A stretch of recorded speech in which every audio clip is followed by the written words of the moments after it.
Okay, this year is Le'ili Nishmas Harav Yitzchak ben Harav Eliezer Tzvi Ze'ev, Le'ili Nishmasai, and it should be an Aliyas Hanashama for him, and so close to so many beautiful Halachos Shiurim. And I want to take this opportunity to thank all those that are behind all the Halachos Shiurim project, Kana Power Hour, and many people have commenting how they've learned so much in Halacha, and it's a credit for those that are behind the scenes arranging them. Hashem should bless them with everything they need. We had a shir the other day when we went through the halachas of the 3 weeks, and we started discussing the halachas of the 9 days. I'm not going to repeat what was in the first year, but I will move in. We're already in the middle of the halachas of the 9 days. Most of it we haven't covered, but just for brevity, I'm just going to start from where we're up to right now, with the hope that standing right now, before the 9 days begin, we have another few hours till the 9 days begin. None of these halachas will be relevant. But we will talk about how these halachas were kept in Golus and the beauty of transforming these halachas into a positive sign in time of Gola. So one of the halachas associated with the 9 days is that it is forbidden to wash clothing. Kibbutz begadim, washing clothing. Washing clothing is forbidden. I'm just making sure I'm seen over here. Washing clothing is forbidden in the 9 days, even through a goy. Even something that you don't want to wear now, you want to wear after Tisha B'Av, also cannot be done in the 9 days. Even if you're traveling right after Tisha B'Av, you're not allowed to wash clothing. Now, if somebody's on vacation and it comes the week of Tisha B'Av, the week of Tisha B'Av is actually more severe than the 9 days. This year, the week of Tisha B'Av is only Tisha B'Av. But if a person is on vacation, he has to leave in the week of Tisha B'Av, and now he's leaving the apartment where he's been staying, and he has to wash all the laundry. It's totally inappropriate to leave the person's linen there unwashed, but at the same time, it's a 9 days. You're leaving in the middle of the 9 days, so you're allowed to wash their clothes. In this case, it's a special heter you can wash through a guy. Normally, you can't wash even through a guy, even if you need it for after Tisha B'Av, and even if you're traveling. You're not allowed to give clothing to the cleaners, although it's not regular washing. They use other chemicals. That's also considered washing. This doesn't only apply to clothing. The issur is issur to wash, whether something you're going to wear, whether something you're going to put on your tablecloth, towels, any of those things is a problem. Even things that are not for bodily needs, dish towels, briefcases. So long it's something which arguably is arguably called a beged, but not if it's a keli. So, for example, washing the floor, there's no issur min hadin to wash the floor. There are people that had a minyan, they wouldn't wash their tables and their benches, and perhaps they compared it to washing, perhaps they compared it to painting. The halacha is you're allowed to wash dishes, right? So you're allowed to wash your floor. There's no halacha that you're not allowed to wash the floor. So anything which is some sort of a beged of material is a problem to wash. You're not allowed to wash even if you're washing for a non-Jew. That applies only in the week of Tisha B'Av, which, like we said, this year is only on Tisha B'Av itself, is the week of Tisha B'Av, because Tisha B'Av is on a Sunday. To give to a laundromat to wash, so as we mentioned, you're not allowed to do that, even if you tell it to wash after Tisha B'Av, to a goyish laundromat. If you give it to them before the Chodesh Av, and they will wash it after the Chodesh, that's fine. But from the Chodesh, you can't go give it to them. If a person is stuck without a shirt for Shabbos, and then the heter is he's allowed to go give a guy to wash his shirt for Shabbos. Best not to do it to have the guy do it in Jewish home because of Maras Ein. But there is a heter because it's the covered Shabbos. I had an interesting question I've been asked. Somebody came home from a long trip and he wants to bring his wife his dirty clothing and ask her to wash it after Tisha B'Av. A bacher came back from yeshiva. He wants to bring his mother's dirty clothing to wash after Tisha B'Av. Here we said there's a halacha that you can't give clothing to the laundromat in the 9 days to wash after Tisha B'Av because you can't even give it to them, even if you tell them to wash it after Tisha B'Av. So how can a husband bring to his wife his clothing or a bacher in yeshiva? The answer is that's not called giving to a laundromat. That's called bringing it home. And since she's not going to wash it now, the laundromat, the goyish laundromat, might wash it. So even though practically she's not going to wash it, there's a form of hesach hadas from avail is the fact you give it to the laundromat, you feel better. You give it to the laundromat, even though you told them to do it after Tisha B'Av. When you give it to the mother, to your wife, to whatever it is, there's no simcha, there's no hesach hadas from avail. You're just bringing it home. That's not really a problem. Washing a sheitel is also forbidden. If there's a great need to wash a sheitel, there's room for leniency because it's associated with tznius and it's not mamash a regular garment, except for the week of Tisha B'Av, which is really more severe. Again, that's only Tisha B'Av this year. That you shouldn't wash a sheitel, but to comb a sheitel, even using chemicals to set it all up properly, to make shorter the sheitel anyhow is more making it more tzniusdik. That's perfectly fine. If there's a hefsid, there's a loss in the garment. For example, there's a garment, if you don't wash it, it will get moldy. That's not called removing your mind from mourning, and that's permissible. The prohibition of washing is because it takes your mind off mourning. It is a positive thing. You're going to be having freshly laundered clothing. But in this case, it's just to protect from a loss, that's fine. When it comes to washing children's clothing, in the halachos, you're not allowed to wash children's clothing either, although there are opinions, which is the primary opinion, that until Shabbat Chazon, you're allowed to. That when I say children, I mean children that regular children that always soil their clothing, then you're allowed to wash their clothing, but you just can't add other clothing while you're already washing the clothing of those kids that soil the clothing. What does it mean, kids that soil the clothing? Normally that means up to 6 years old, up to the age of chinuch. If it's extremely dirty and you're stuck, you could be linked even further. But ideally you should have it done through a goy or through a child or whatever it is. Children that regularly soil their clothing, which we said you're allowed to wash their clothing, that doesn't only apply to children, they are adults, senior citizens that sometimes soil their clothing regularly too, especially people that suffer from incontinence or whatever it is. So it'll be the same exact heter to wash their clothing, the same as a heter to wash little children's clothing. But you're only allowed to wash these children's clothing if they need them now. To wash clothing because they need them for after Tisha B'Av, that's for sure not permissible, unless, again, it's extremely soiled and it'll get ruined. Ironing is a problem. Again, whether you're ironing clothing to wear them now or you're ironing clothing to put them away for later. If it's ironing something which you could wear without ironing, and the ironing does not involve any liquid, modern day form of ironing, then there's room for leniency.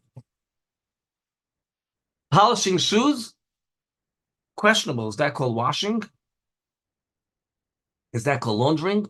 So certainly if it comes to covered Shabbos, you need to have nice shoes for Shabbos. You don't have to be machmer about polishing shoes. You have to understand that whenever you're going to be polishing shoes with covered Shabbos, it's never going to be the week of Tisha B'Av. Because after Shabbos, that's always the week of Tisha B'Av. And since it's not even the week of Tisha B'Av, so it's not even that severe, and it's l'kavet Shabbos, there's no reason to be machmer. So till now we spoke about laundering clothing. There's another prohibition that not only you're not allowed to launder clothing, you're also not allowed to wear freshly laundered iron clothing in the 9 days. So even though they were washed way before the 9 days, you're not allowed to wear them, you're not allowed to put them on your linen, same with tablecloths, all of this is forbidden in the 9 days. What's the heter? The heter that you could do is if you wore it once before the 9 days, then you're allowed to wear it in the 9 days, and we spoke about this last week, or the beginning of the week, whenever it was, that people before the Shchodesh, they put on all their clothing, so in order they should be able to wear them in the 9 days, there shouldn't be any issues whatsoever. This only applies to regular clothing. Undergarments, especially nowadays that people are extremely sensitive about it, undergarments, socks, those things, the minig is that people are lenient about it and they put on freshly laundered undergarments. Those who want to be machmer, kol hakavod. It's not the week of Tisha B'Av, there's really not much reason to be machmer about that. Now, I want to go through a few details about this halacha about freshly laundered clothing. First of all, some people get mixed up. They have laundered clothing and unlaundered clothing, and usually the unlaundered clothing means clothing that they wore already once before the Shchodesh. They put it on erev the Shchodesh for a couple of minutes, 15, 20, 10 minutes, whatever it takes to make the garment no longer have that feeling as a freshly laundered garment. And they put away all these shirts on the side, all these tops, all these skirts, and now they got mixed up. Well, I'm not sure what that means if it's mixed up, because the whole idea is that you put it on once, it no longer looks like a laundered garment. But now if they're all mixed up, that means it's pretty much the same anyhow. So it's a question on the whole process. But either way, once they're mixed up and we don't know what's fresh, what's not fresh, you're allowed to wear all of them. Rule number one. Rule number two, a woman who's preparing for her 7 clean days is allowed to wash in order to have new clothing, white garments to wear during the 7 clean days. On Tisha B'Av, she shouldn't do that. On Tisha B'Av itself, she should just wear a clean garment. If she doesn't have a clean garment that's good, clean, She can wear a white one, which is washed because it's l'tzorech mitzvah. She also is allowed to give to a goy to wash for the mitzvah of wearing for the 7 clean days. People who have guests are allowed to wash their linen because it's not considered menschlich to give people dirty linen. Mikvahs are allowed to wash their towels, and people will know that the common mikvahs, women's mikvahs, men mikvahs, they all have fresh towels. The real question is, the mikvah is allowed to wash the towel because the mikvah can't provide you with dirty, it's unhygienic for them to provide you with such towels. But what's your heter that you're using the freshly laundered towels for the mikvah? Why don't you bring a towel from your house? So we could come up with all kinds of explanations of what people are leaning to about this. They're going to have to bring from the house. Maybe they'll stop them from going to the mikvah. Maybe they'll use dirty ones, which is not hygienic. Ideally, people should bring their own towels from the house. At least the simple solution is take the towel, put it on the floor, so it no longer has that fresh thing, and then for sure there wouldn't be a problem. Somebody, before that, for medical purposes, for infection reasons, a person who has issues with their skin, hospitals, none of these issues apply over there. It's not called an issue of simcha, and there's no problem to have freshly laundered clothing in all of those circumstances. When it comes to a stain, it is one isolated stain, especially a stain that stands out and really ugly. It's not a problem. The problem is when you're washing an entire garment, but one isolated stain is fine. Somebody is stuck and he has only one garment to wear. The halacha is that you're allowed to, if he only has one garment, all his clothing are all dirty. In other words, not that we're dirty because they're worn ones, because that's what you're supposed to wear, something that's worn once, but they're dirty, they're not wearable, they smell. And he only has one garment, that's all he has. He's allowed to wash that garment and wear that garment. That only applies the week before Tisha B'Av. The halacha is so extreme that the week of Tisha B'Av, in other words, this year on Tisha B'Av itself, even if a person has only one garment, all the clothing became dirty, he's not allowed to wash. So what do you do with people who have not allowed to wash their clothing? All the clothing are dirty. They're not very well organized. They didn't put on clothing for the 9 days. They have clothing that normally people change every single day, especially undergarments. What should they do? Or even overgarments, but it's extremely uncomfortable, not just slightly uncomfortable. It causes a lot of tsar. Or overgarments, it's embarrassing to walk around like that. So we'll allow with the following manner. When it comes to undergarments, better to buy new ones, put them on the floor. If you can't buy new ones, we'll allow him to wash whatever he needs to wash, ideally through a guy. When it comes to overgarments, like a shirt or pants, it's much more serious to buy such garments. Then you should not buy new garments and rather just wash one garment, which you're allowed to do. With a shirt which usually has a lot of sweat on it, so the doichik gadol, if somebody is really tight, they can wash only what they need, and again, they should put it first on the floor. For children, that the halacha is that we're allowed to wash clothing for them, then we're also allowed to put them on freshly laundered clothing. There's no purpose in washing clothing if we're not going to put them on. Shabbos is a whole different story. The covered Shabbos, you're allowed to wear freshly laundered clothing like every single other Shabbos, but you're not allowed to wear brand new clothing. Unless somebody's stuck and he doesn't have any clothing, he has to have new ones, not chashva clothing, they make shechiyanu on them, but plain clothing. In this case, if somebody has no freshly laundered clothing, he's allowed to even wear new clothing for Shabbos. You're allowed to put a new tablecloth, a freshly laundered tablecloth on the table for Shabbos. Sheets, the minhag is that we don't put on new sheets for Shabbos. Somebody that puts on sheets every single week, freshly sheets for Shabbos, there's room for leniency. Pajamas, you're allowed to put on new ones for Shabbos if you normally put on special Shabbos. Laundered pajamas. If you do that every single week, you change for Shabbos pajamas. I don't know who has that minhag. In the 9 days, you're not supposed to wear big day Shabbos also. We mentioned a kind of newly laundered clothing. You can't wear big day Shabbos unless it's Shabbos. If it's a bris, father, a mother, the sandik, the moil, whatever it is, a pidin aben, the parents, a bar mitzvah for the bar mitzvah boy for the parents, there's a special heter to wear for the immediately close relatives to wear big day Shabbos. Otherwise, big day Shabbos are forbidden in the 9 days. For a shidduch, and if a girl does not have other nice clothing, we allow her to wear Shabbos clothing when she's going to meet a boy. She's allowed to wear even freshly laundered clothing if she doesn't have clothing that are not laundered, because this is for the purpose of a shidduch.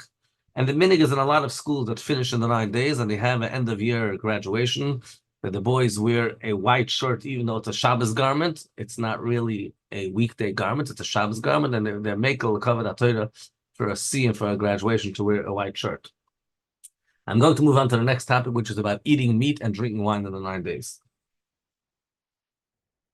Minadin, from the Gemara's perspective, the problem of eating meat and drinking wine is only on Erev Tisha B'Av. Not when it's on Shabbos like this year, but b'chlal.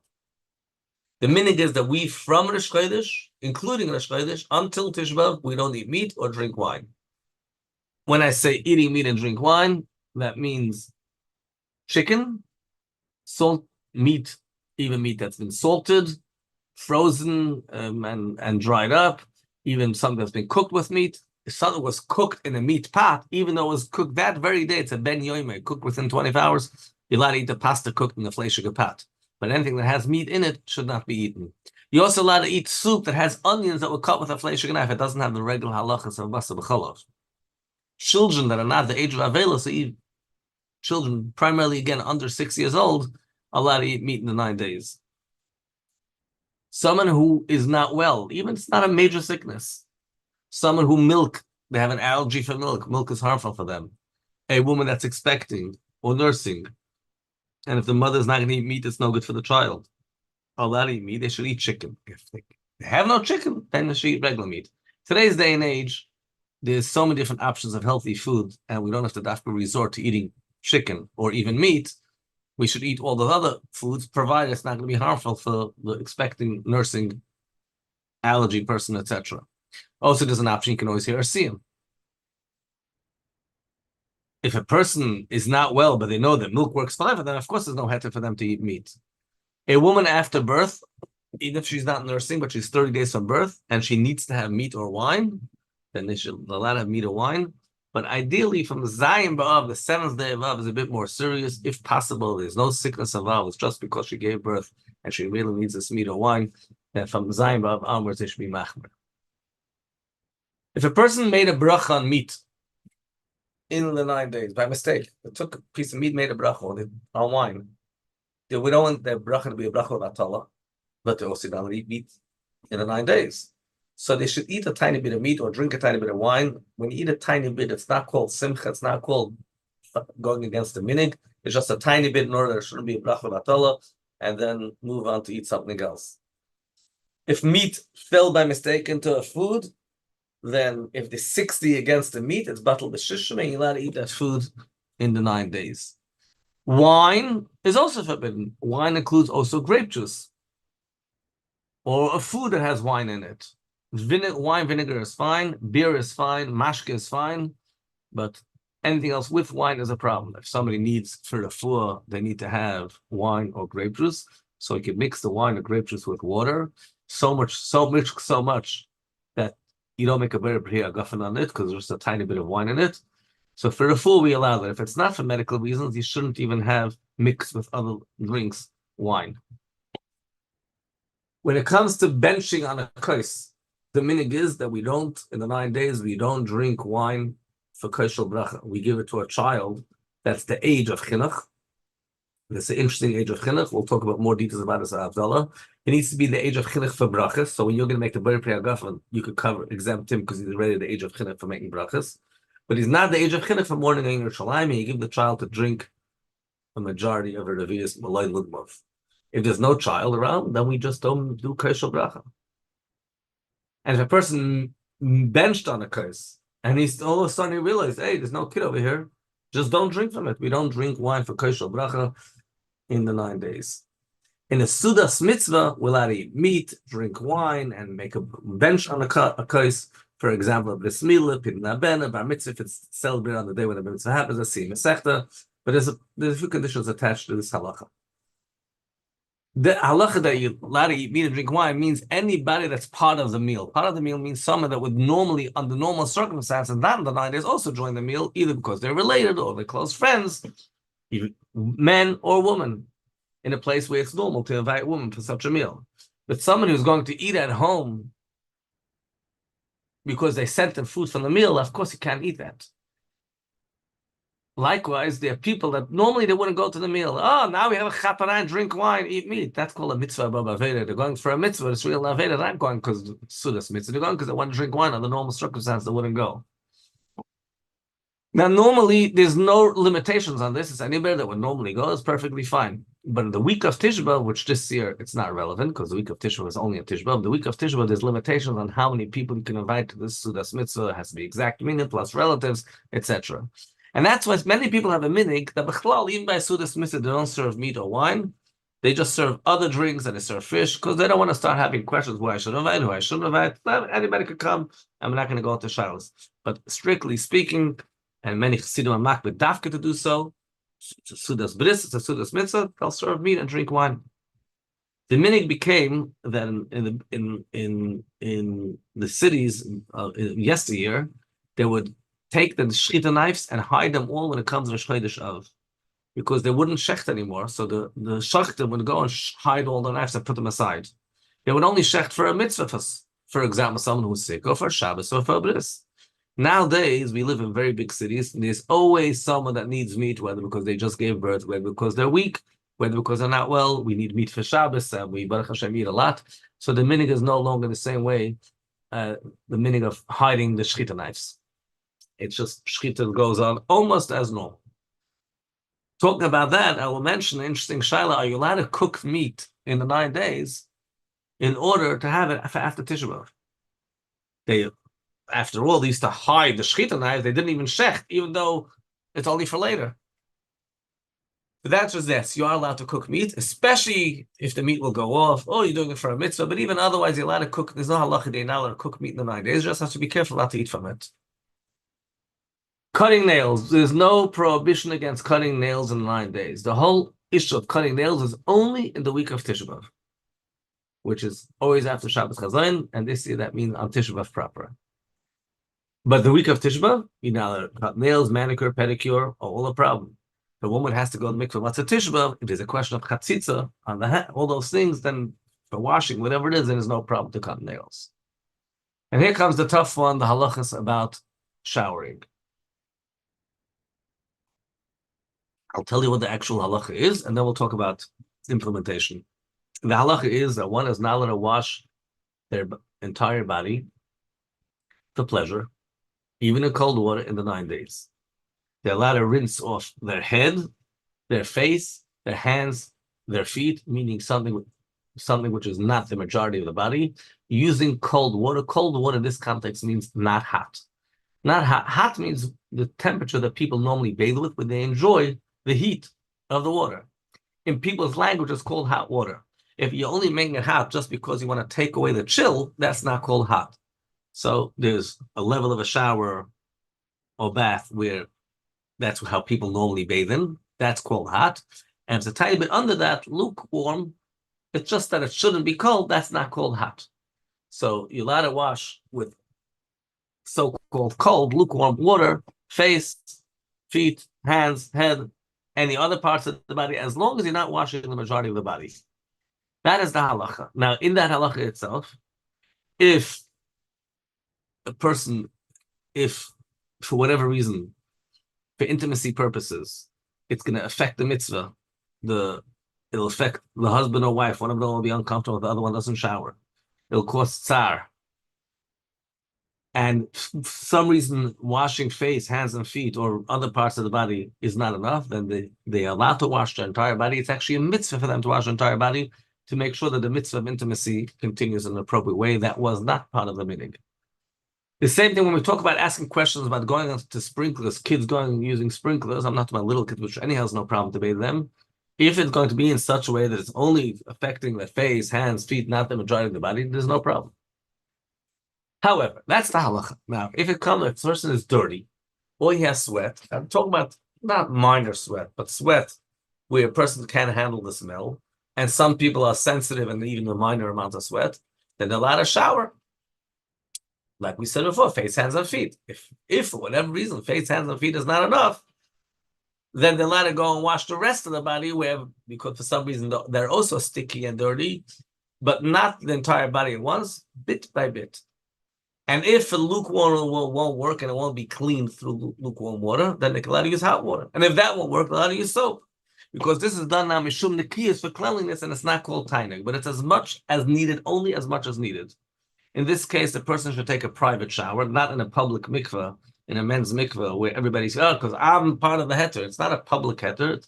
The rule is you're not supposed to take showers on the 9 days. This person is very sweaty and very sticky, whatever it is.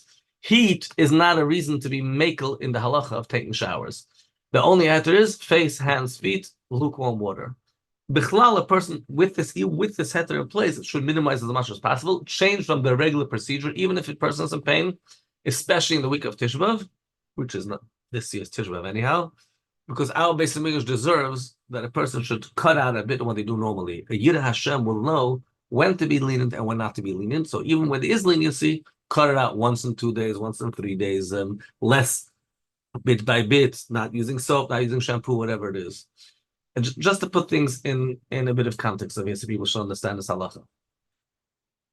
Even in people talk today how it's very hot today, and today is different than the past. So there were poskim that actually wrote in the previous generations that in the days of it's so hot and people are so sweaty, and they become like an istness, like that they become like highly sensitive people, and they're not really washing for pleasure. This was written hundreds of years ago, but the halacha was not like that. And as the poskim say, that we should protest against those people that are washing themselves. Take into account also that in the past, people used to work in fields, and they still didn't wash. Nowadays, we find ourselves in air-conditioned rooms, so we should be more machmer. If people that every single year ask Hatera for washing the 9 days. Now, when it comes to while they're mourning for a father or mother, the week of Shiva, not too many people come and ask a Heter. But for some reason, the 9 days, people don't feel the hergish of churban and golus, and therefore they're looking for kulas. Now, I understand, it's not the same as avelus for a parent, because normally people, when they're sitting Shiva, they don't leave their house. So it's not exactly the same, but to put things in context, it's important to understand that this is for the churban, something that we, and although throughout the year we engage in practices of simcha, the 9 days as well, this is our avelus time for the churban Beis Hamikdash. But again, there's still room to be lenient if it's not for pleasure, it's not the week of Tisha B'Av, it's a takeaway sweat, it's a lot of sweat. So there's definitely room for these leniencies as mentioned. Some people want to introduce the idea that also shouldn't anoint yourself in the 9 days, but that's not correct. It's only washing. It does not apply to anointing. Anointing is only issue on Tisha B'Av. Because we don't wash in the 9 days, we also don't go swimming. We don't go swimming in a pool, and we don't go swimming in an ocean, in a sea. Kids under 6 years old, we could be lenient, but there's an issue of danger. We try not to do things that are dangerous. Mikvah. Mikvah for men. Person was careful to go to mikvah those times we need to go to the mikvah, and they never mevatel the mitzvah of mikvah, whether and after intimacy, whatever it is, they're allowed to go and do mikvah as they always do. And even if sometimes they're not so particular because it's cold or whatever reason, okay, so but basically they're nizar and they're allowed to go to mikvah the 9 days. Those who go to mikvah always before davening, they continue their minig these days, and there's nothing wrong with that. And the minig is that the minig is that mikvah is hot. We all make cold mikvahs, but you're not supposed to sit and spend time in the mikvah. You're supposed to be in the mikvah and out of the mikvah. We're not going there for a shower. We're not going for a bath. We're going there for the mitzvah of mikvah. And of course, if it's for a mitzvah, like for Shabbos, we take regular showers with hot water and soap, as we'll talk momentarily when we get to the halachos of Shabbos. When it comes to someone who's not well and they're washing for the refuah, a woman that's expecting, a woman she's giving birth, she just gave birth, and they need to have a shower, then it's fine. Again, in the 9 days, this is not called for pleasure, it's called for pain relief or whatever else, that's fine. A dry sauna, not a wet sauna with steam, is also permissible. That's not considered washing. Makeup is fine, nail polish is fine. Of course, in its sneezing fashion, that's not going to include in the issue of washing. A woman that's going to the mikvah in the 9 days, she does a regular chafifa and bathes herself as way she always does with hot water. She goes to the mikvah. If she's going to the mikvah after Tisha B'Av, Matzah Tisha B'Av, then she'll take a shower on Erev Tisha B'Av. This year, it's at Shabbos, so she'll take a shower on Erev Shabbos. And Matzah Tisha B'Av, she does another chafifa, but she has to be careful. She shouldn't have any chatzitza, etc. For hefsek purposes, for cleaning before the 7 clean days, she could wash whatever she needs. It's done for the mitzvah, but not a bath is totally unnecessary to take before a hefsek, and if there's no reason to be matter a bath for a woman that's doing a hefsek, but to wash around the area a little bit, that's perfectly fine in the 9 days as well. Another halacha about the 9 days is the halacha of sewing clothing. Who still sews? So the halacha is you're not allowed to sew or fix and make new clothing, new shoes. The meaning is even old shoes, but we're talking about fixing old clothing or old shoes is a proper fixing. A small minor thing which doesn't require a professional trip if you need to sew something, that's not included in the Isser. Making new clothing, tailoring new clothing for someone who's going to get married, they have no wife and kids, they're going to be Mekayim Mitzvah of Piri V'Rivitz, the first marriage, and a chas and kal need new clothing is permissible. Even on Tisha B'Av itself, a guy could go do it. And the father of the chassan could have new clothing, and the mother, not other relatives. A person who's a professional tailor, and he's making clothing for other people, so he's not allowed to do that, whether he's doing it for free or for money. Even if he's doing it for a guy, it's also a problem. Already from the Chodesh, not even from the week of Tisha B'Av. If everybody knows it's being done from a guy, then there's a heter. And if a person doesn't have what to eat, and if he's not going to continue his business, he's going to go hungry, of course you're allowed to do that in any case. But we should try to avoid doing this, of working in the tailoring industry in the 9 days as much as possible. Even though, according to the halacha, if a tailor is allowed to make new clothing for a yid, if you got it from him before the Chodesh. But all these things we try to minimize as much as possible, particularly in the week of Tisha B'Av. We also don't do weaving because the Even Shasiyah, which is where the Beis Hamikdash stands on, was destroyed. We no longer have the Beis Hamikdash. Shasiyah comes from the word shesi, which has to do with weaving. Therefore, we don't weave and we don't spin threads. Sorry, we don't weave, but we could spin threads. Girls that are learning tailoring should not do this during these days. Unless someone needs to do knitting because of their nerves and to calm down, then they'll do the 9 days also. Lanyard is also permissible the 9 days.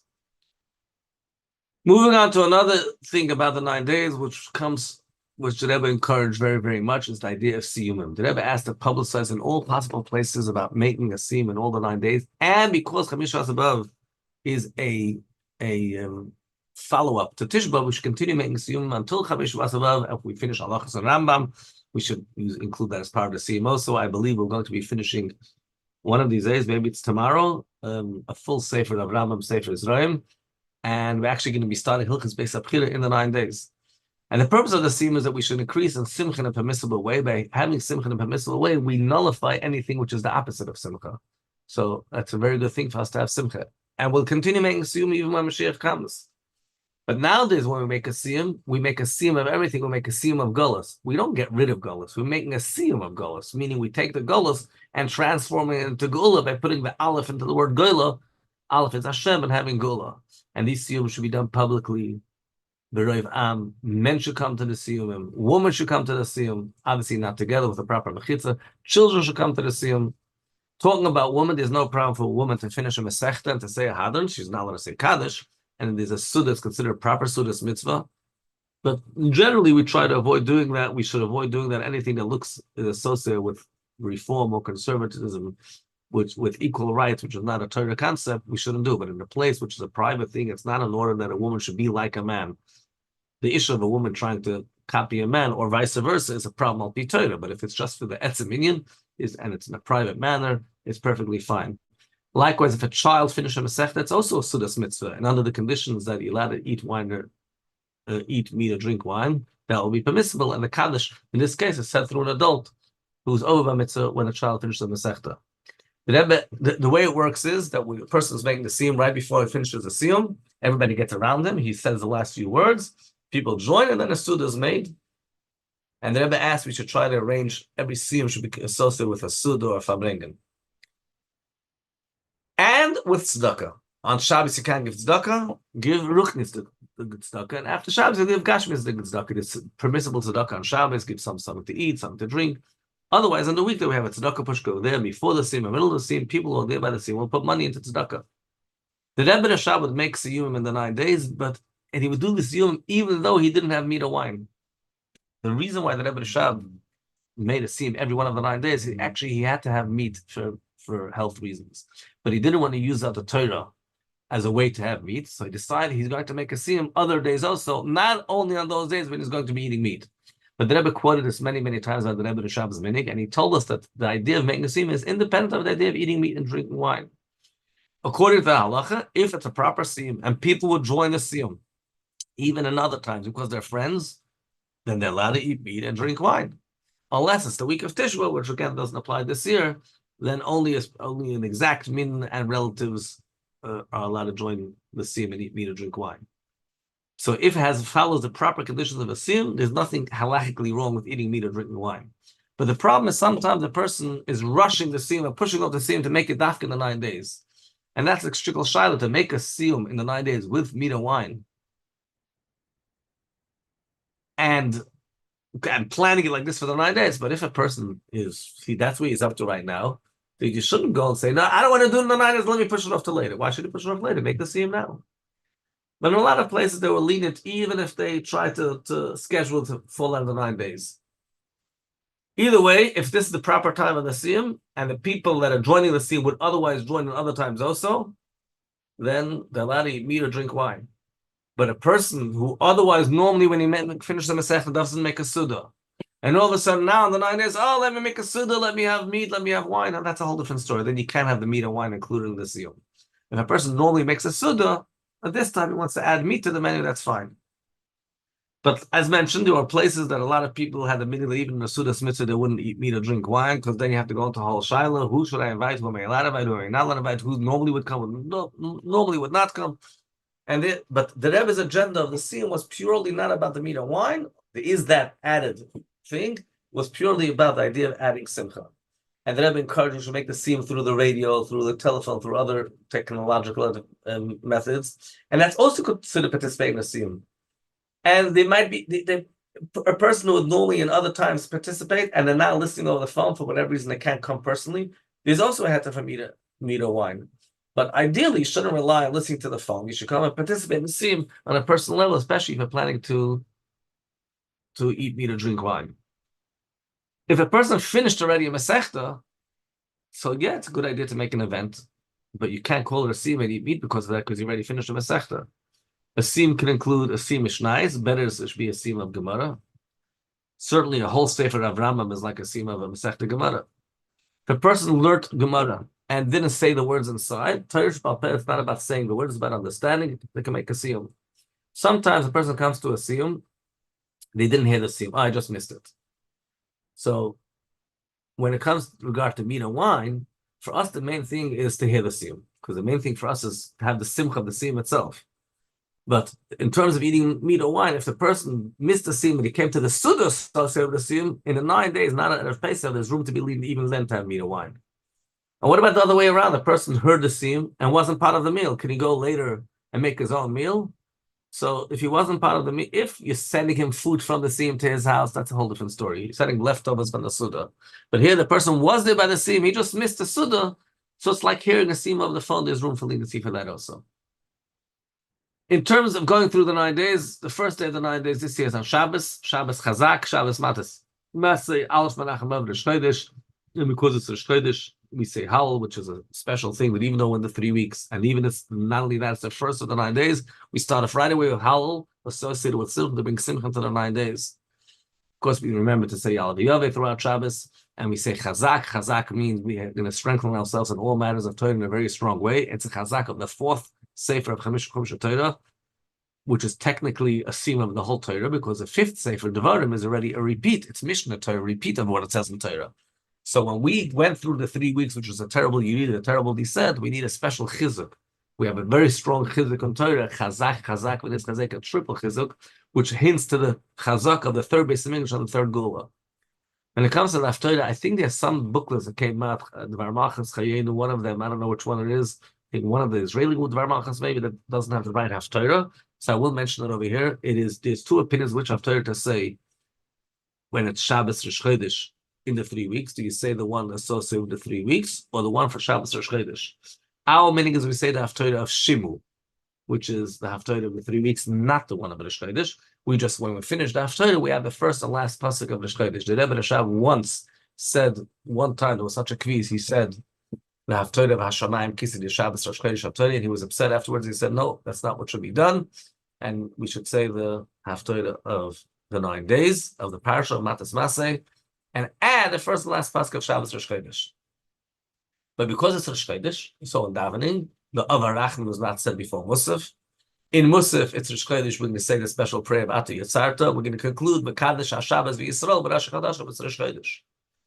When it comes to Matzah Shabbos, if a person is still eating their Shabbos meal, they didn't have a mind yet, they're allowed to still eat meat or wine. They're going to be saying it's Siyum benching after all. Since they're going to be saying it's Siyum benching, so it's still their Shabbos, and therefore they're allowed to eat meat or wine.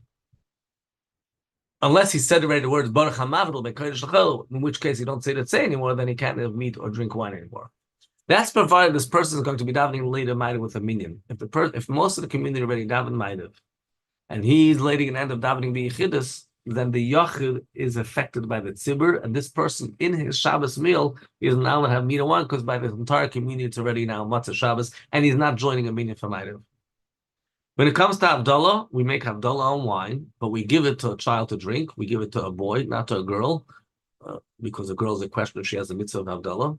And as mentioned earlier, a child that's the age of chinuch of brachas and the age of chinuch of Havdalah, but not the age of chinuch for Avelis. Avelis is an older age. To reach the chinuch for Avelis, that could be more like 10, 11 years old. Unfortunately, today, a lot of adults don't understand the idea of mourning. So he understands brachas, he understands Havdalah, he understands Shabbos.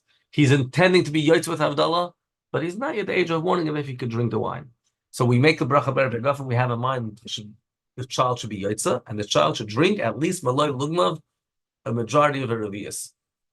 A woman who's making Havdalah, so she should not give it to a child, because a child might not be yotza Havdalah from a woman, because the question of a woman is chayav and Havdalah. She should give it to a child, a female child, which could be yotza from a woman, not to a male child, which cannot be yotza from a woman. If a person's making Havdalah, there's no child around, then he could drink it himself. And you could drink the entire cup. You don't have to start counting how much you may drink. Whatever it is in the cup, you could drink the entire cup. That's not a problem. It's between the two choices of making Havdalah yourself over wine or making Havdalah over grape juice and giving it to a child, because the child doesn't want to drink wine. It's better you shouldn't drop the standards of making Havdalah on wine and drink it yourself. What happens if you went and you had in mind the child should drink, and now the child he doesn't want to drink? And that happens with kids. So the adult will have to make a new Ber Priagafen, because the first Ber Priagafen he wasn't planning to drink when he said it. He was planning to give it to their child. So he has to make a new Ber Priagafen. Same if the child drank but didn't drink the shear, then the adult has to make a bracha and drink a proper shear. B'di'evad, child drank a little bit, the adult didn't drink, you don't have to make again Havdalah, but it's a good idea to hear Havdalah from someone else. But if nobody drank, not a child, not an adult, you're not yotze Havdalah. And if some time passed and it was Hesach Hadas, or there was a hefsik, a long time in between, new Havdalah should be made. Sometimes a child, you give him to drink, but he made it after Havdalah, he starts talking. If he starts talking, he has to make a new bracha. If the child went and made his own Ber Priagafen, you don't have to worry about bracha Vatala. Let the child drink, even though he heard your Ber Priagafen again, because he has a habit of making Ber Priagafen, he made his own Ber Priagafen again. You don't drink, give the child to drink, everything like normal. For Malava Malka, even those who would normally eat meat by Malava Malka, in the 9 days they can't eat meat, and even if they have a normal minig like that, they don't need to do a Teres and Durham. In the 9 days we don't eat meat. Moving on the 9 days, on Hay of, which is Wednesday this year, is the day of the Yartzeit of the Arizal. Arizal is known as Arizal HaChai. And the Rebbe asked we should make sure, Dafka, on the day of Hay of, the Yartzeit of the Arizal, we should add extra tzedakah before Shachar, before Mincha. We should learn some of the Torah of the Arizal. And we should think about lessons from the Arizal behavior in terms of limit of Torah. The two key themes for the 9 days is Mishpat and Tzedakah, Torah and Tzedakah. We should add now learning Torah, particularly Pnimis HaTorah, which the Arizal was about learning the inner secrets of Torah. Put an extra effort in that, and add now doing mitzvahs. based on the Kabbalah of that Arizal. That Arizal would work very hard when he learned Torah. It says he would be like a lion, he would start sweating. So we have to put an extra effort in learning Nigel and Pnimis HaTorah. That Arizal, when he gave tzedakah, was not stingy. He gave tzedakah without any cheshbonos. He would put his hand to his pocket, and whatever money came out, that's what he paid. He didn't count. So we have to take on that idea too. That Arizal had simcha shel mitzvah. That Arizal said that the reason why he had Ruach HaKodesh because he was always happy when he did a mitzvah. So let's adopt that too. That Arizal taught us we should accept the mitzvah of Haf l'rach kamecha. Let's accept that too. Make sure we do a Haf l'rach kamecha before davening. And Bechlal, the idea of spreading the Mayana, spreading Chassidus, spreading Pnimis HaTorah, the idea of that Arizal, that's the message of Hey of. Later in the week we have Zion of. Zion of, the Gemara says, is the day when the Goyim went into the Beis Hamikdash, and the fire they lit the fire on the 9th of Av. The reason we're told that the 7th of Av the Goyim came to the Beis Hamikdash is not to make us feel bad, is to tell us that we have to do more effort and bring the Gul in Beis Hamikdash. When Hayom Me'il and Eskarim Anasim, every year the same thing repeats itself again. We see another year passed, another day passed, another day passed. We still not Zechet Gula. And not only Stam a day passed, it's a day that something really terrible happened, that the Goyim came to the Beis Hamikdash. That's only to give us Almanas, Sheyiv Yavai Yivna Aril, Yavai Ari Yivna Aril, to give us extra chizk that we should demand that Mashiach should come from the depths of our heart. That's the reason we're told that today they came to the Beis Hamikdash to turn the Yerida into an Aliyah. And later on in the week, we have Erev Shabbos, which is also Zion of. Erev Shabbos, I mentioned earlier, we wear freshly laundered clothing like every single other Shabbos.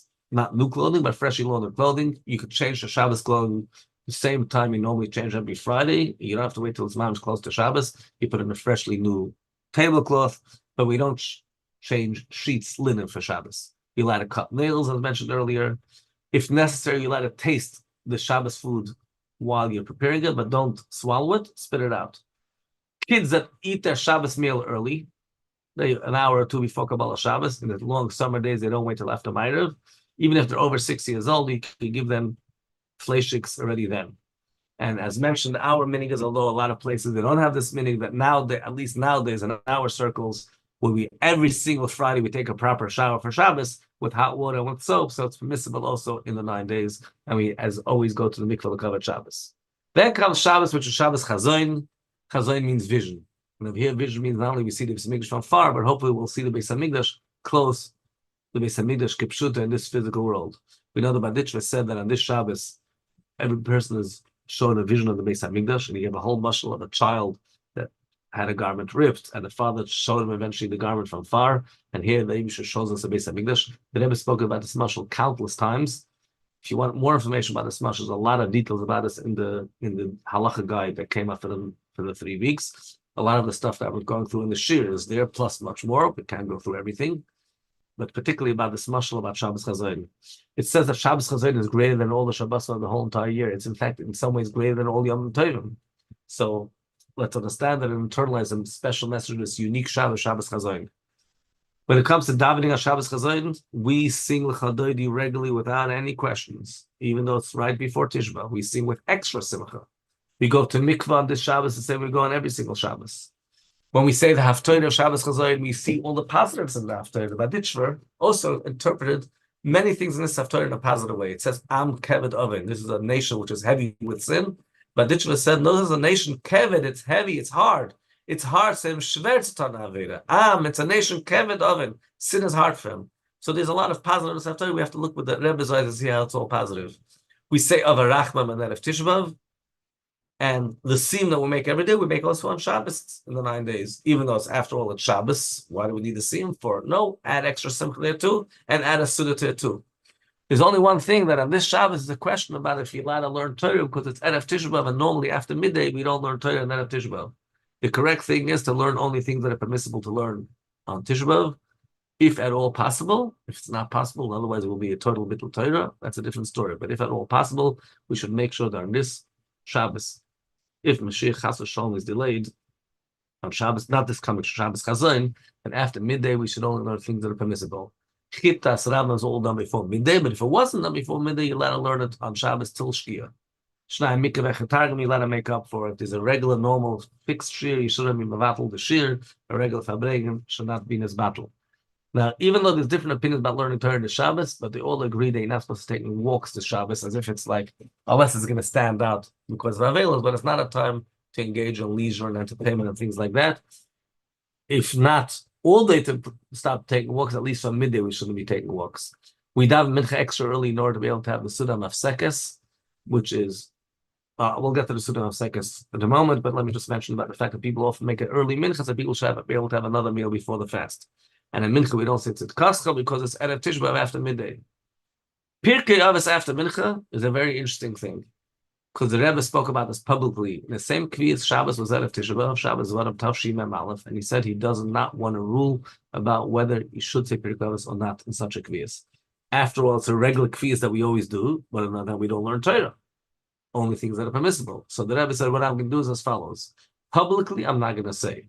And I'm not, what I'm doing in my room, I'm either going to say in my room or not saying, I'm not saying what I'm doing, and everybody should make their own decision and decide themselves and work out whether they should say Pirkei Avos. The general minig became by Anash that we don't say Pirkei Avos, even though the Rebbe didn't rule on this, but it seems from many different implications, people understood that the right thing is not to say Pirkei Avos. It came the following week after the Rebbe said this from Sicha. So people said, "Oh, we could work out very simply what the Rebbe did last Shabbos. Let's see which Perek he says this Shabbos." So the Rebbe said last week there were those that said Pirkei Avos, and there were those that didn't say Pirkei Avos. So those that said last week Perek Gimel are going to be saying now this week Perek Dal. Those that didn't saying this week Perek Gimel. So that's going to create the lack of achdus. So what should happen this week? Even if someone said Perek Gimel, they should repeat again Perek Gimel this week. So there was no way to work out what the Rebbe did, and that's indeed the meaning. People generally don't say Pirkei Avos on Shabbos at Tisha B'Av, but the next week everybody says Perek Gimel regardless of what they did on Shabbos at Tisha B'Av. Shabbos, whether it's Erev Tisha B'Av, even if Shabbos falls on Tisha B'Av itself, people eat meat, we drink wine, even in the last meal right before the fast, we don't eat eggs with ashes, we don't sit on the floor, we eat and drink whatever we need. We eat mamash like Shlomo Melech ate his, the best meal that he ate, B'shaita Be'ez Malchus, when he was a king. In fact, we add to more than what we eat on a regular Shabbos. We do a proper zimun. Normally on Erev Tisha B'Av, Seudat of Sekos, we're not supposed to make a zimun. That we don't have that restriction over here. There is a Seudat of Sekos is not a necessity. You don't have to do a Seudat of Sekos even during the week. But the minig is to do a special extra meal right before the fast. It says that people should not sit and spend time with friends, even when they're eating on Erev Tisha B'Av, they're going to be eating a full-fledged meal with meat and wine. They shouldn't sit and have it with friends. It doesn't mean family, and it doesn't mean someone that every single Shabbos does that has a big meal with a bunch of friends. Then it's going to stand out. He's having public morning on Shabbos. That's no good. Some people take pills to make it easier to fast. Those pills you're allowed to take on Shabbos, but it's best to mix it with the food before Shabbos, so it's like you're having an applesauce, you're putting this kaletzom into it. And you should not say that you're taking it in order to be able to fast at night. You also shouldn't say when you're eating, I'm eating extra in order to fast at night. So it shouldn't be a form of preparing from weekday to Shabbos. Normally at the end of Seudat Mafsekes, you're supposed to, once you finish the meal of Seudat Mafsekes, it's considered a fast started, and you need to make a stipulation if you want to eat or drink after the meal, that you want to continue eating until Shkia. In this year, when it's on Shabbos, you don't have to make that stipulation. But you shouldn't be eating anything that will make sweetness stay in your mouth by the time of the fast. And when you swallow your spit, you'll swallow that sweetness, and that's a problem. Swallowing spit itself is not a problem, but swallowing licorice or something like that, which keeps the sweetness in your house, you shouldn't have. We stop eating and drinking before Shkia. As soon as it comes Shkia sunset, you can't eat, you can't drink, you can't wash, you can't anoint yourself, and we should inform people about this. People shouldn't make a mistake. It's not like every other Shabbos. The minute Shkia hits, you can't eat or drink any of these things. But we don't take off our shoes and sit on the floor until Matzah Shabbos. You're not allowed to prepare kinnis or Tisha B'Av shoes until Shabbos comes out. It is the Chabad custom that we don't change our Shabbos clothing until after kinnis on Tisha B'Av. The person didn't bench yet from a Seudat Mafsekes, it's already after Shkia, they're allowed to wash around Achredim. And if it's nighttime already when they're benching, then they say Ritzei, but they do not say Nachem, which when a person eats on Tisha B'Av, they say a bracha of Nachem. They don't say Nachem because it's a meal of Erev Tisha B'Av. Moving on to Tisha B'Av itself, Tisha B'Av is the biggest Yom Tov. It's going to be a Mitzvah, one of the greatest Yom Tovs, and Yimei Sasim Simcha. We're told about that now because we have to do tshuva on the fast in a way that the fast should be transformed to Sasim and Simcha. In Mitzvah, it's going to be the biggest Yom Tov, more than any other fast day that turns into a Yom Tov. And when we're fasting and saying kiddush, we have to have the greatest simcha, that we have the ability to fulfill Hashem's tzivui. Although we're fasting, we're saying kiddush and we're mourning, but the simcha that we're doing Hashem's mitzvahs is included. Tisha B'Av is the day where Mashiach was born. If Mashiach was born, that means Mashiach Mazel was strong. And the day that Mashiach's Mazel is strong is a day which is auspicious for any type of liberation and for Geula.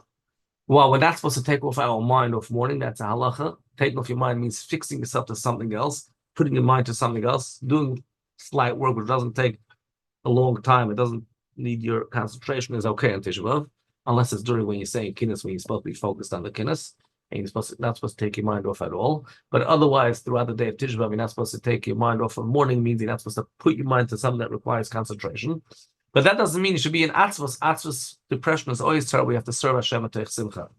We should take into account and think about the fact that these are days that we're supposed to do tshuva. The main thing is not the fasting. Fasting is a preparation for tshuva. If people, when they're fasting, they start talking about the Tailoring and enjoying life, they forgot about the main thing and they took the secondary aspect and forgot about the main thing. I'm going to go through quickly things that are forbidden on Tisha B'Av. We don't have a lot of time left.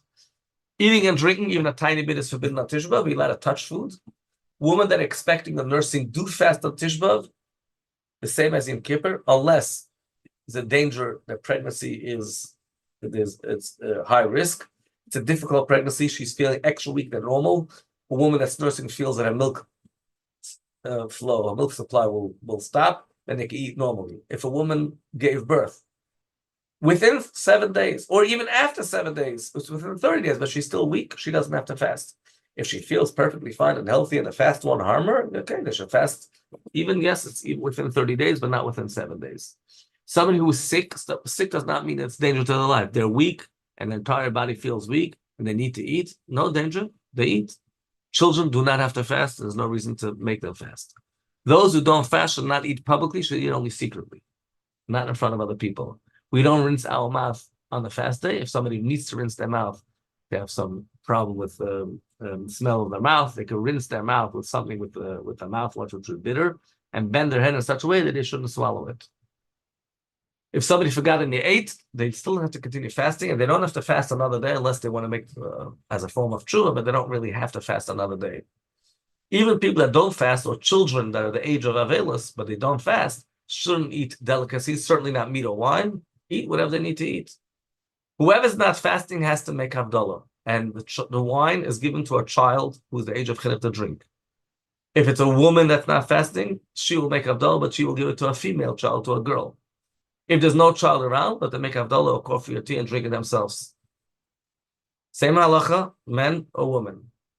If a woman does not want to make her own Havdalah and she's not fasting, she can ask her husband to make Havdalah for her, even though the husband is fasting, and he will be Yotzei Havdalah, but the wine will be given to a child, to a boy who's the age of chinuch. But he shouldn't give the wine, in this case, to a girl. The Nusach Havdalah said regularly, everything is regular. We don't say the bracha of B'Samim, and the bracha of Moirei Eish, we only say when we make Havdalah on Matzah Shabbos. Generally, the minhag is on Tisha B'Av. Right away when it comes Matzah Shabbos, we say the bracha of Moirei Eish. If you didn't say it yet, then you would say it on Havdalah. Somebody who's not fasting, is exempt from fasting, they eat bread, a kadais of bread. When they bench, they'll add a section of Nachem before Uvnei Yerushalayim, and they'll finish with Baruch Atah Hashem Menachem Tzina B'nei Yerushalayim. If they didn't say it, they're still Yotzei benching. Before benching, Shir Amalis is said, not Al Nahanas Bevels, Shir Amalis. After all, it's a day that we don't say Tachanun. Tisha B'Av wants B'chlal, smoking on a fasting. Technically speaking, there's a heter to smoke on a fasting for someone who regularly smokes. Tisha B'Av one should be machmer, even if it's difficult for him, and if he has to, he should do it only secretly in his house. And better after Chatzos. The right thing is not to smoke at all, especially if one doesn't need it. Nowadays, one shouldn't be smoking a whole year. We know how dangerous it is. That's in terms of eating. Washing is forbidden, whether hot water or cold water. Even sticking a finger into water is a problem on Tisha B'Av. If a woman needs to do a hefsek tara on Tisha B'Av, so she should wash only a tiny little bit right in the area over there, wash around the area, and that's about it. In the morning, when we wake up Tisha B'Av morning, we wash our hands only to the edge of the knuckles. And when the hands are dry, even if it's slightly moist, we could put our hands over our eyes. If this person has some stuff in their eyes that they normally wash with water, you could just wash it off with that water that's left over from the negative acid. You're allowed to take a cloth and put it in water on Erev Tisha B'Av, or this year on Erev Shabbos. Take it out of the water, let it become so dry that it's not tefech, alanas latfich. It's dry to the extent that if you put it on something else, that thing cannot make something else wet. And you could use that to wipe your face, hands, and feet because you need to have like a wipe. And that's why you're allowed to use these baby wipes so long that they're not wet to the extent that they can make something else wet, which in turn makes something else wet. So if it's semi-dry, mostly dry, you could use these wipes and wipe yourself on Tisha B'Av. Person goes to the mikveh every day is not let it go on Tisha B'Av. If a person touched areas that are covered, you normally you wash your hands, so you wash till your knuckles. Person comes out of the bathroom, they should touch one of those covered areas, and then they could wash properly until their knuckles. People who normally wash 3 times and come out of the bathroom can wash again now 3 times, but not their entire hand. But if a person just walked into the bathroom, even if he didn't go there for bathroom purposes, for doing their needs, even if he normally washes his hands always, no, there's no heter to go wash your hands on Tisha B'Av for that, because you have a chumrah every time you walk into the bathroom to wash your hands. Person touches their shoes. Before that, I said if you come out of the bathroom and you have to do whatever you have to do in the bathroom, you should touch the covered areas of your body. If it's before davening, you don't have to touch any covered areas. The very fact that you did whatever you had to do is a reason to go wash your hands. If you touch your shoes, your Tisha B'Av shoes, then wash your hands too. If your hands became dirty, you're allowed to wash the dirty area. Someone who's sick is allowed to wash. Women that are cooking, they need to wash the meat. Even though the hands get washed, they need to wash the dishes and the hands are getting washed. Even though they're using hot water for the dishes, that's fine. You're allowed to bathe little children, not the age of chinuch, you bathe them every day. Ideally, you should put on gloves so you shouldn't get wet when you're washing them. A person who needs to eat bread on Tisha B'Av washes his hands properly, the full hand, and he washes regular mayim achrem that people normally wash. I don't want to go over time, but I'm just going to finish the 5 things that are forbidden on Tisha B'Av, and maybe we'll have another opportunity to go through a few more things to make up, because there's a lot to cover here. Anointing is forbidden on Tisha B'Av. Anointing using oil, other liquids for pleasure, cosmetics. If it's deodorant without a smell, just to take away a smell, unscented is fine. Anointing for medical purposes is fine. A spray for mosquitoes is fine. Cream against the sun, suntan lotion is also fine. These things are not considered lataining, a form of pleasure. Shoes, leather shoes, or covered with leather is a problem on Tisha B'Av. A woman who's within 30 days of birth, someone who's not well, someone who has a problem with his foot, all these people are allowed to wear shoes. Children are not allowed to wear shoes. But again, nowadays, we have other alternatives easily available, so there's no reason to put on leather shoes. There's sneakers, there's all different types of stuff. Married people understand that it's halacha they're not have intimacy on Tisha B'Av, and all halachos apply on Tisha B'Av too. There are many other halachos about Tisha B'Av associated with learning Torah and other things too. We'll stop here. Hopefully, none of this is going to be relevant at all. We're going to have Mitzvah, the coming of Mashiach, taken from Yad Mamish, and the day of Tisha B'Av will be the greatest Yom Tov ever with Seudat Torah's Kol Tov.